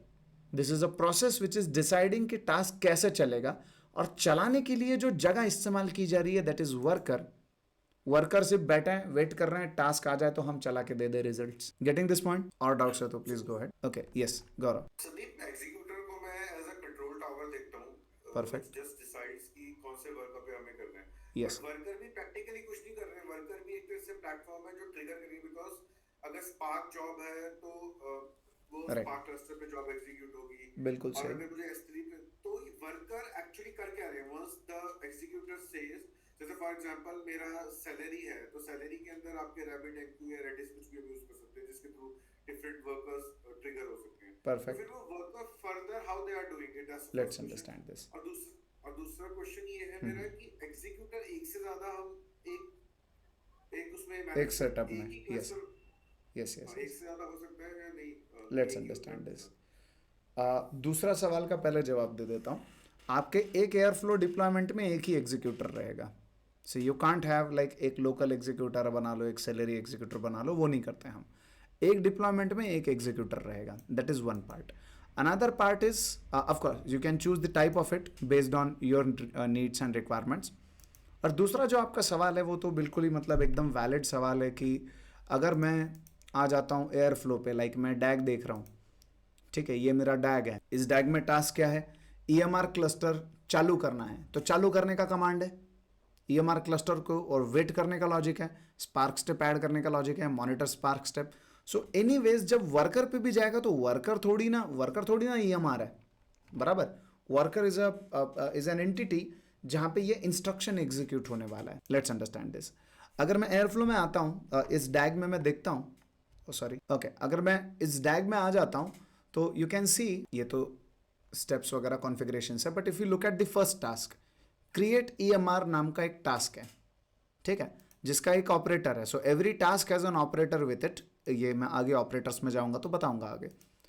तो ये एक टास्क है, लेकिन पॉइंट ये है कि ये टास्क भी तो चलाना पड़ेगा। लाइक एग्जीक्यूटर के पास टास्क के डिटेल्स जा रहे हैं और एग्जीक्यूटर इनको वर्कर को दे रहा है चलाने के लिए, बट ऑफ कोर्स ये चलाना तो पड़ेगा। Task ID and like create EMR cluster and ये जो कॉन्फ़िगरेशन है ये सब, it has to be executed in order to start the EMR cluster. Now where these instructions will be executed? It will be executed onto the worker.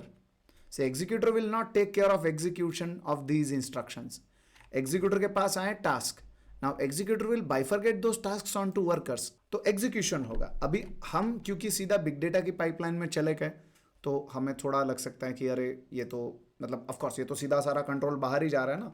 मतलब इस worker पे अगर create EMR का इंस्ट्रक्शन चलता है तो it is simply going to trigger the initiation of EMR cluster के शुरू हो जाएगा। दिक्कत यहाँ पे नहीं है। मैं बोलता हूँ प्रॉब्लम कहाँ पे। प्रॉब्लम इज लाइक मतलब ऑफ कोर्स कि हम इसे कब समझ पाते हैं, अगर मैं एक डैग यहाँ पे आपको दिखाऊं जो बहुत ही सिंपल डैग है। आई गेस मैंने यहाँ पे लिखा है हेलो वर्ल्ड वाला रहेगा कुछ तो भी, प्रिंट हेलो वर्ल्ड ऐसा कुछ तो भी नाम दिया है मैंने। फाइंड का ऑप्शन है क्या यहाँ पे? हेलो वर्ल्ड नाम का डैग है, ठीक है। अब ये डैग तो बहुत ही मतलब स्ट्रेट फॉरवर्ड है। ये क्या करता है, प्रिंट करता है hello world which is a Python operator, then echo करता है हाउ आर यू और प्रिंट करता है गुड बाय।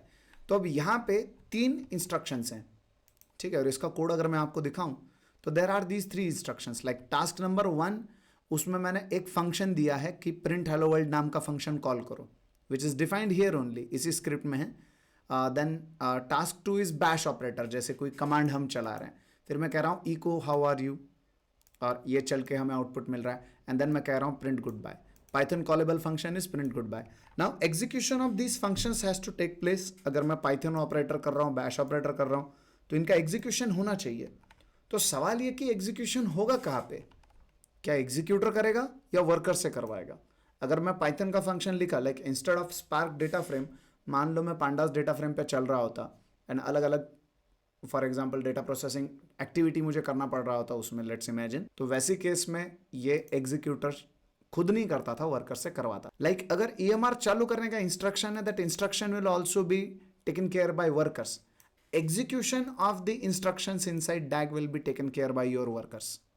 फिर वो इंस्ट्रक्शन कितना ही आसान हो चाहे कितना ही कॉम्प्लिकेटेड हो, इतना भी आसान हो सकता है कि एक सिंपल स्पार्क सबमिट का कमांड चला दिया जाए, वो कमांड चलेगा EMR पे, जो खुद एयरफ्लो में नहीं चल रहा है, कमांड EMR पे चल रहा है।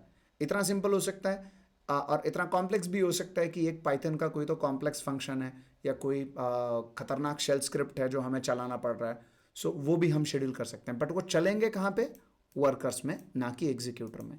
Executor will decide how and not, वो खुद नहीं हैंडल कर रहा है। हाउ माने कैसे टास्क चले, वो स्ट्रेटेजी एग्जीक्यूटर है। ओके, पैरेलली चलाना है, लोकल चलाना है, ऑटो स्केलिंग के साथ चलाना है, we can choose our respective type of executor during the installation part, and आगे भी अगर हम चाहें तो रिकॉन्फ़िगर कर सकते हैं। Is this part clear now Gaurav? यहाँ पे वर्कर की तरफ था, क्योंकि हाँ। जब एग्जीक्यूटर ने, because worker executor is a control tower, it says कि भाई ये 3 टास्क एग्जीक्यूट करने हैं, सही है। तीनों है ना, तो वर्कर को भेज दिया पहले टास्क करो ये वाला, ठीक है।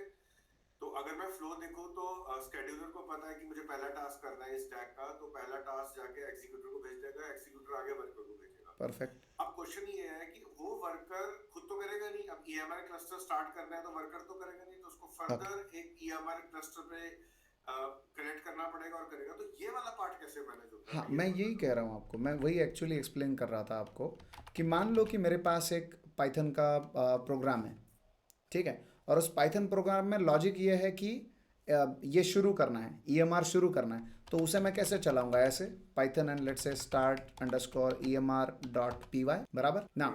EMR चालू तो होगा क्लाउड पे, दिक्कत नहीं है, बट ये कोड तो चलना पड़ेगा ना मेरे मशीन पे, राइट। सो वर्कर्स पे ये कोड चल रहा है, ठीक है, और ये चलने के बाद फिर जो इंस्ट्रक्शन गया आगे वो तो EMR AWS पे चलेगा, that's a different story, but the logic to start EMR will run on workers.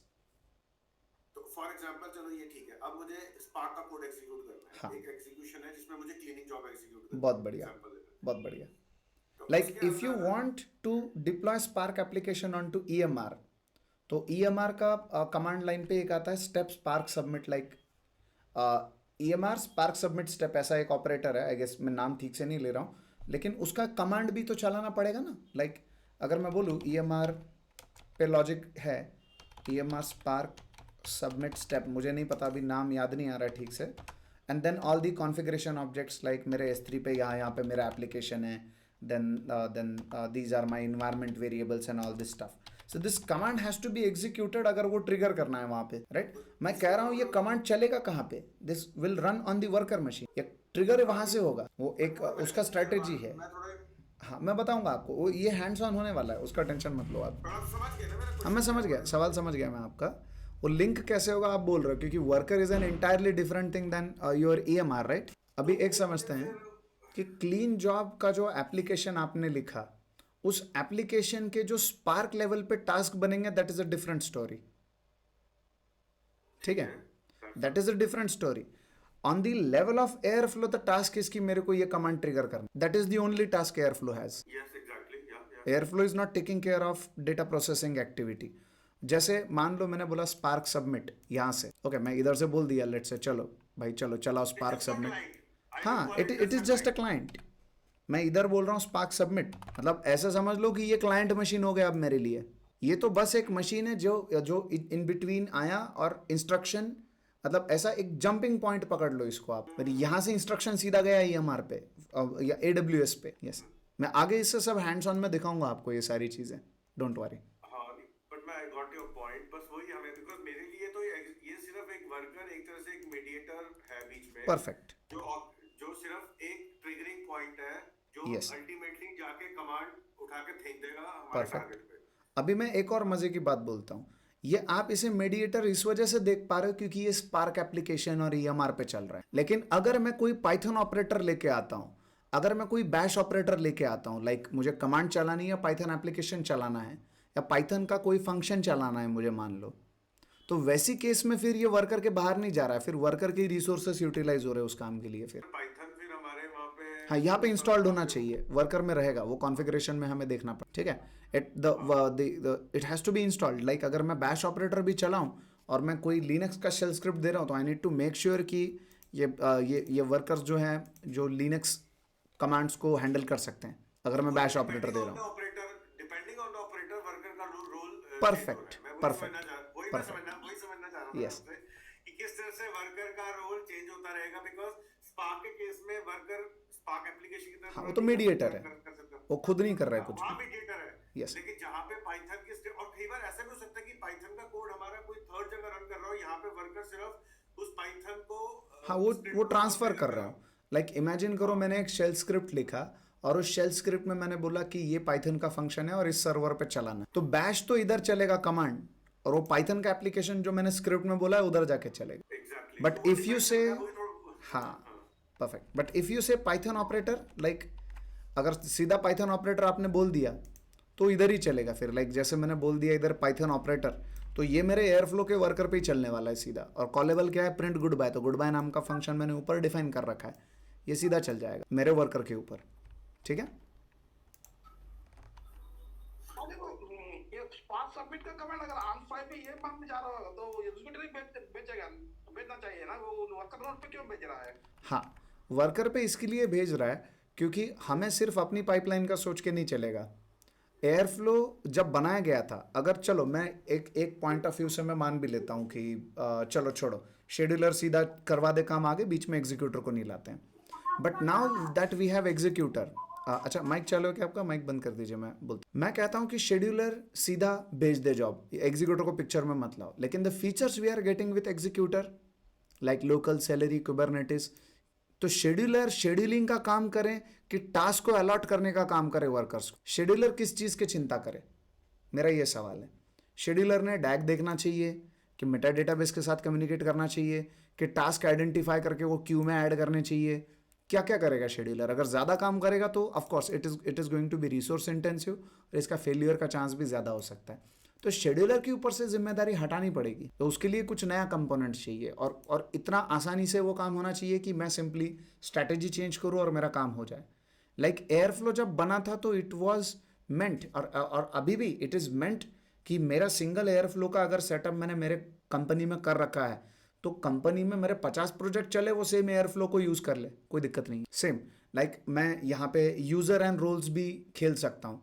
Like आपके प्रोजेक्ट के यूज़र्स अलग है, मेरे प्रोजेक्ट के यूज़र्स अलग है, आपके यूज़र्स मेरे वाले डैग नहीं चला सकते ना मेरे आपके वाले चला सकते। ये मेटा डेटाबेस में होता है ये सब, यूज़र कॉन्फ़िगरेशंस एंड ऑल। तो जब बना था तो it was meant to be कि ये पूरा ओवरऑल ऑर्केस्ट्रेशन संभाल ले पूरे organization, and of course it is very good at its job. एंड अगर पूरे ऑर्गेनाइजेशन का ऑर्केस्ट्रेशन संभालना है तो मैं ये तो नहीं कंसिडर कर सकता कि मेरे पास सर्टन नंबर ऑफ टास्क हैं, लाइक 2-4 टास्क हैं तो कोई बड़ी बात नहीं है। लेकिन अगर at an instance like on a daily basis आपको 500 और 1000 टास्क चलाने पड़ रहा है which is possible on the organisation level, तो वैसे केस में तो अगर सिंपली एक बेचारा शेड्यूलर कितना ही शेड्यूल करेगा। सो एग्जीक्यूटर आ गया पिक्चर में, शेड्यूलर का कुछ काम नहीं है, शेड्यूलर उठा के लाइन में लगा देता है क्यू में, एग्जीक्यूटर देखता है कैसे चलाना है। अभी क्यू मैंने अभी तक बोला नहीं, लेकिन ये सवाल जो आया which is interesting and I think हम उस लेवल पे आ गए कि हम बात कर सकते हैं। शेड्यूलर क्यू में रखेगा सीधा, शेड्यूलर का कोई लेना देना नहीं है, बोलेगा ये टास्क है ये चलाना है, this task are ready to run. फिर अब क्यू से इन टास्क को उठाना एग्जीक्यूटर का काम, से executor needs to worry about it कि अच्छा बाप रे क्यू में इतने ज़्यादा टास्क आ गए, अब क्या करें? तो सीक्वेंशियली चलाना है, लोकल है, सैलरी, ये कॉन्फ़िगर किया जा सकता है। सो एग्जीक्यूटर क्यू से टास्क उठाता है और चलाता है which ever strategy you have chosen based on. Okay, is this part clear Abdul? या Perfect. डैग शेड्यूलर से क्या लेगा? हाँ डैग शेड्यूलर से क्या एक्सेप्ट करेगा? हाँ, DAG will not accept anything from scheduler. DAG is the logic जो हमें चलाना है. Scheduler will go on checking for the arrival of new DAGs. Scheduler constantly वो लोकेशन चेक करता रहेगा जहाँ पे डैग ऐड होने वाले हैं कि कुछ नया डैग आया है क्या, एग्जिस्टिंग डैग में कोई चेंज हुआ है क्या, and it will automatically update the things in Meta database. और जब चलना है तो जो चलना है वो क्यू में ऐड कर देगा. शेड्यूलर बोलेगा भाई मेरे को झंझट मत दो चलाने का, मैं क्यू में डाल दिया, अब एग्जीक्यूटर को बोले तू देख कैसे चलाना है. Okay, Got it. Perfect perfect. Yes I guess Devanand. हाँ गौरव, आपने भी हैंड रेस किया था. Yes please go ahead. ये सर मेरा 2 क्वेश्चन है यहाँ पे. हाँ हाँ ये जो डैग है, डैग बेसिकली एक फ्लो है. जितने भी हम लोग जितने भी फंक्शन लिखे हैं, शेड्यूल लिखे हैं, वो सबको हम लोग डैग बोल रहे हैं. परफेक्ट. ओके. और दूसरा सवाल ये है, जैसे अभी गौरव भाई के साथ डिस्कशन हो रहा था कि वर्कर है और आप बता रहे थे कि जितने भी ऑपरेटर है वर्कर मशीन से हम लोग ट्रिगर कर रहे हैं. तो बेसिकली Perfect. ट्रिगर का काम कर रहा है वर्कर मशीन पे जितने भी है. ओके तो वर्कर मशीन का भी कुछ कोर होगा, कुछ रैम होगा. बिल्कुल. तो इन केस हम लोग कब डिसाइड करेंगे? और जैसे अब्दुल भाई के साथ डिस्कशन होता बताया कि शेड्यूलर जो है क्यू में रख देगा और एग्जीक्यूटर चूज करते रहेगा. तो वो चूज करेगा सिक्वेंशियल करना है, लोकल करना है, बेस्ड ऑन द कितने क्यू में पड़े हैं. लेकिन ये हम लोग कब डिसाइड करेंगे कि कितने वर्कर चाहिए? लेट्स और अंडरस्टैंड उसका दिस. क्या स्पेसिफिकेशन होना हाँ, चाहिए? पहले शायद मेरे एक्सप्लेनेशन में एक चीज़ थोड़ा मतलब गलत पकड़ लिया गया. सी, एग्जीक्यूटर विल नॉट डिसाइड कि स्ट्रेटजी क्या चलाना है, ये हम कॉन्फ़िगर करेंगे मैन्युअली. That is first. ठीक है, that is first thing. Second thing is about the resource calculation या रिसोर्स एस्टिमेट. जो आपका सवाल जिस साइड में जा रहा है, जिस दिशा में जा रहा है, दैट इज़ रिसोर्स एस्टिमेट कि वर्कर कितने चलाए हम. बराबर. अगर मुझे हैवी चलाना है काम तो वर्कर्स कितने चलाए. Let me just cover this part. अगर मैं डैग की बात करूं, मुझे पहले एस्टिमेट निकालना पड़ेगा कि मुझे चलाना क्या है और उसका time complexity, space complexity and the amount of resources it this particular thing. और अगर मैं सिंपल भाषा में बात करूँ तो द अमाउंट ऑफ रिसोर्सेस जिस पे हमने टेस्ट करके देखा. डैग चलाने से पहले अगर मुझे मालूम है कि हैवी काम है तो मैं मेरे कंप्यूटर पे चला के देखूंगा लोकल पे. नहीं चला तो थोड़े हाई कॉन्फ़िगरेशन कंप्यूटर पे चला के देखूंगा. फिर I will come up with the estimate of कि भाई इस टास्क को नॉर्मली या उसको मैं चलाऊंगा 10-12 दिन तक और फिर मैं चेक करूंगा ओके 10-12 दिन तक पैटर्न क्या है भाई, इसको रिसोर्स कितने लगते हैं.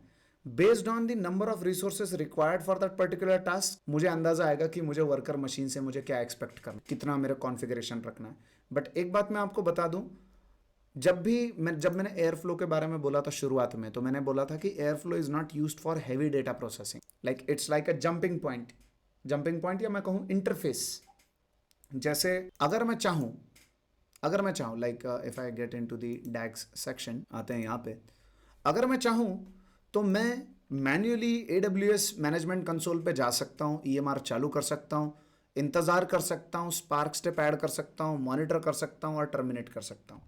बराबर. So I can do whatever I want. But ये सारा काम करने के लिए मुझे 50 जगह पे हाथ मारना पड़ेगा, 50 जगह पे जाना पड़ेगा. बट एयर फ्लो ये जो एक डब्बा आपको दिखाई दे रहा है, that is one task. First task is कि इंस्ट्रक्शन गया, EMR चालू करो. देन सेकेंड टास्क इज कि इमीडिएट स्पार्क जब सबमिट मत करो जॉब, रुको पहले, वो क्लस्टर चालू होने दो, क्योंकि ये टास्क एग्जीक्यूट होने को 1 सेकंड भी नहीं लगेगा. मैंने क्रिएट EMR का इंस्ट्रक्शन दे दिया, उसको 1 सेकंड भी नहीं लगेगा, लेकिन EMR क्लस्टर जिंदा होने को या चालू होने को टाइम लगेगा. बराबर. तो मैंने दूसरा टास्क लगा दिया, फिर तीसरा टास्क, फिर चौथा टास्क. अगर मैं on the point of view of resources देखूं तो these are not heavy task. ये बस चलाने के इंस्ट्रक्शंस हैं. एक्चुअल तो EMR पे होने वाला है, जो भी होने वाला है, हेवी प्रोसेसिंग. राइट. यही क्वेश्चन था मेरा कि Perfect. अगर ये सब चीजें मेरा AWS पे होने वाला है, हम लोग हाँ. सिर्फ वर्कर से ट्रिगर कर रहे हैं, परफेक्ट. तो वहाँ पे हम लोग सिर्फ 1-2 वर्कर से भी काम कर सकते हैं. कर सकते हैं. क्यू में और उतना ओके, मल्टीपल वर्कर रखने की बताता हूँ. इवेंचुअली ये जो कर रहे हैं इंटीग्रेटिंग का काम कर रहे हैं. बराबर. पूरा जो वर्कफ्लो है. बराबर. अभी इस चीज़ पे थोड़ा हम बात करते हैं.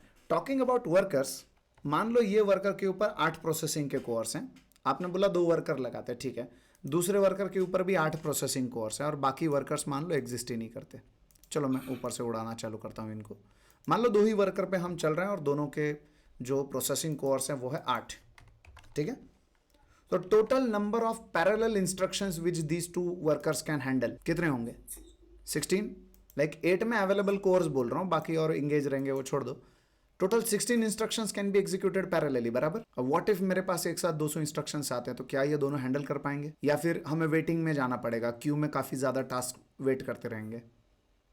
ओके, तो यहाँ पे कंडीशन ये है कि एक प्रोसेस तब तक रिलीज नहीं हो सकता है जब तक उसका पूरा टास्क जहाँ पे Perfect. AWS से रिटर्न मैसेज ना आ जाए। हाँ, अभी इसका भी एक और ऑप्टिमाइजेशन लेके आए हैं जिसका नाम है ट्रिगरर। वो थोड़ा एडवांस पे जाएगा, लेकिन ट्रिगरर को थोड़ा मैं पिक्चर से हटाता हूँ और मैं एक्सप्लेन करने की कोशिश करता हूँ।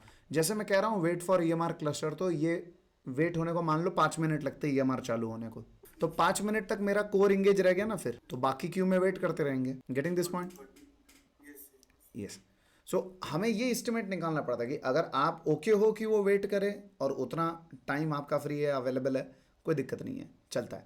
बट अगर आपका ऐसा रिक्वायरमेंट है कि भाई पैरेलली होना चाहिए, क्योंकि आप अकेले नहीं हो जो एयरफ्लो को इस्तेमाल कर रहे हो, बाकी भी टीम्स कर रहे हैं, और उनको अगर आपके टास्क की वजह से वेट करना पड़ रहा है तो कंप्लेंट्स आएंगे।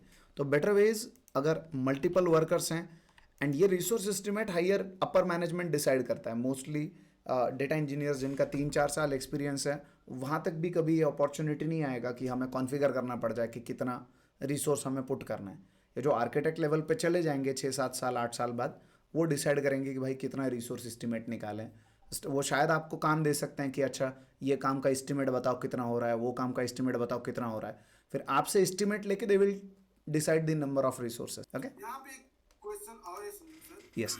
अगर मैं अज्यूम करता हूँ, मैं क्वाइट कॉन्फिडेंट हूँ कि मेरा जो अभी जो मेरा टास्क है उसको वॉच करने की जरूरत ही नहीं है, एक बार ट्रिगर कर दो, रिसोर्स को रिलीज कर दो, ठीक है, तो वहां पे तो मुझे वेट करने की जरूरत वहाँ पे नहीं ज़रूरत ज़्यादा, वो तो सेकंड में हो जाएगा। लाइक मैंने बोला प्रिंट हेलो वर्ल्ड हो गया, ऐसे मिली सेकेंड्स में टास्क स्टार्ट्स टास्क एंड्स, बीच में कुछ मिली सेकेंड्स उसने कंज्यूम किया। यस, अगर मेरा बड़ा भी प्रोजेक्ट है, अगर मैं ऐसा लगता हूँ मुझे वेट करने की जरूरत नहीं है, बस मैंने एक वर्कर नोट पे गया, वहां से ट्रिगर कर दिया, फिर मेरे मल्टीपल भी जितने मेरे कलीग है डेटा इंजीनियर, वो भी उसी वर्कर को यूज कर सकते हैं।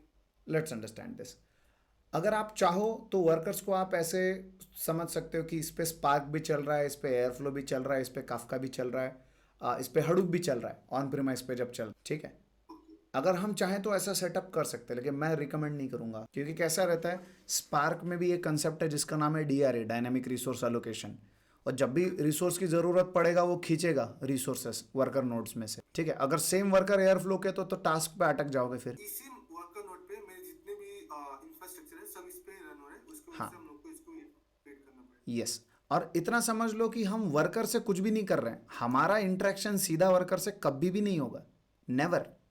एयरफ्लो में हमारा इंटरेक्शन सिर्फ एक पाइथन के प्रोग्राम से होगा, एक पाइथन की स्क्रिप्ट, वो स्क्रिप्ट उठाना और बस एयरफ्लो में जमा कर देना, बाकी Airflow will take care of all this stuff. Okay, perfect. Yes, और डाउट्स है तो please go ahead. Sandeep, question मेरा ये है कि Yes. ये जो आपका स्केड्यूलर है, it will take into account DAG, तो DAG तो ऐसा कुछ नहीं है, DAG तो जस्ट अ लॉजिकल एस्पेक्ट है, वो Perfect. DAG का जो सारे टास्क है वो तो मेटा डेटाबेस में पड़ा है, तो स्केड्यूलर अल्टीमेटली जो DAG की सारी इंफॉर्मेशन है वो मेटा डेटा से ही लेके आ रहा है बार बार। ओके, अब जब हम बोल रहे हैं DAG से इंटरेक्ट कर रहे हैं तो मतलब हमेशा मेटा डेटाबेस से इंटरेक्ट कर रहा है, DAG अलग से कुछ नहीं है, ओके, मतलब DAG कुछ है ही नहीं ना। DAG तो एक आपका बेसिकली आपका एक पाइपलाइन है जो कि स्टोर्ड है इन मेटा डेटाबेस। ओके, तो जब ओके, तो ये अलग से जो पाइप हमने जो एरो बनाया हुआ है, इसका सिग्निफिकेंस क्या है, मतलब मेरे को बताता हूँ। शेड्यूलर डैग का इंफॉर्मेशन मेटा डेटाबेस में डालेगा, ये तो मैंने बोल दिया, लेकिन एज लॉन्ग एज उसने डैग को पार्स नहीं किया है तब तक कैसे डालेगा? सो स्टेप 1 इज कि वो जाके देखेगा डैग में क्या है, पार्स करेगा। सक्सेसफुल अगर तुम्हारा डैग पार्स हो जाए तो डिटेल्स निकाल के मेटा डेटाबेस में भरेगा, that is one part. Another part is अगर डैग में कुछ मॉडिफिकेशन हो गया, लाइक पहले मैं EMR के लिए जब ट्रिगर कर रहा था तो मैंने 5 नोड मांगे थे, अब मैं 10 नोड मांग रहा हूँ। वो कमांड में ऑफकोर्स डैग में I can update that command कि मुझे कितने नोड्स चाहिए EMR जब मैं deploy. So this modification scheduler needs to parse the DAG which is provided by user and then update it to the meta database. हाँ, मैं इतना भी बोलता हूँ कि नेक्स्ट टाइम जब अपडेट्स लेने हैं, कुछ करना है, तो मेटा डेटाबेस की चीज़ें कंसीडर होगी, बट यूजर के एंड से जो आएगा वो मेटा डेटाबेस में डालना, वो क्यू में डालना, that is the responsibility of scheduler. Okay, हाँ नहीं, मैं वही कह रहा हूँ कि जैसे मैंने DAG सबमिट किया एक एयरफ्लो Right. तो टैग सबमिट क्या होगा, सेव करोगे ना कि उसकी कॉन्फ़िगरेशन पूरी कितने टास्क है, तो वो तो मेटा डेटा में जाके सेव होगा सीधा। नहीं, उसके बाद डायरेक्टली नहीं होगा वो सेव। एक फोल्डर मिलेगा आपको और डैग उधर आपको रखना है, and the scheduler every 10 second refresh होगा, and then it will take the DAG and then it will parse it and update it into the meta database. वहां पे कह रहे हो कि हम tag सीधा में मेटा तो डेटाबेस के साथ अपना इंटरेक्शन है ही नहीं, अपना इंटरेक्शन एयरफ्लो के किसी भी कंपोनेंट के साथ डायरेक्टली नहीं है, तो टैग को मेटा डेटा में डालना वो भी शेड्यूलर ही करेगा। राइट ना। हाँ, तो डैग बनाना अपना काम, बनाने के बाद हमें लोकेशन दे दिया जाएगा। लेट्स अज्यूम एक S3 का फोल्डर दे दिया डैग्स नाम का, अरे तुम इधर डैग बस रख दो, आप आग बंद करो और डैग वहाँ पे रख दो। अगर आपका डैग एरर फ्री है तो शेड्यूलर पार्स करेगा, पार्स में अगर एरर आ गया तो आपको एयरफ्लो के UI पे नोटिफिकेशन आ जाएगा कि भाई इंपोर्ट एरर, ये डैग को हम नहीं ले पाएंगे क्योंकि इसमें ऐसा ऐसा गड़बड़ हो रहा है। ये शेड्यूलर की तरफ से मैसेज आ जाएगा आपको। अनदर थिंग इज, अगर वो सही है तो scheduler will take care of the details, like interval based है, ट्रिगर बेस्ड है, इवेंट बेस्ड है, जो भी है, and the tasks inside this particular DAG and it will update it to meta database, अगर सब सही है। ठीक है, थैंक यू। अगर इसको कंपेयर करें हम लोग Hadoop के साथ, सेकेंडरी नेम नोड जो करता है, जो हाँ। लीड लॉग से हम लोग का, हाँ, हाँ, हाँ। वो एक चीज़ जो लगते हैं वहाँ से हम सेकेंडरी नोड कॉपी करते हैं और Right. मेन नोड को देते हैं। ओके, तो सेम वही ऐसा यहाँ पे डैग भी वैसे ही कर रहे हैं, एक फाइल में अलग फोल्डर में Okay. रखा है, वहाँ से पिक करते जा रहे हैं। देखो। सीक्वेंस पॉइंट उसके ऐसे ही है, बस यहाँ पे शेड्यूलर हो गया है।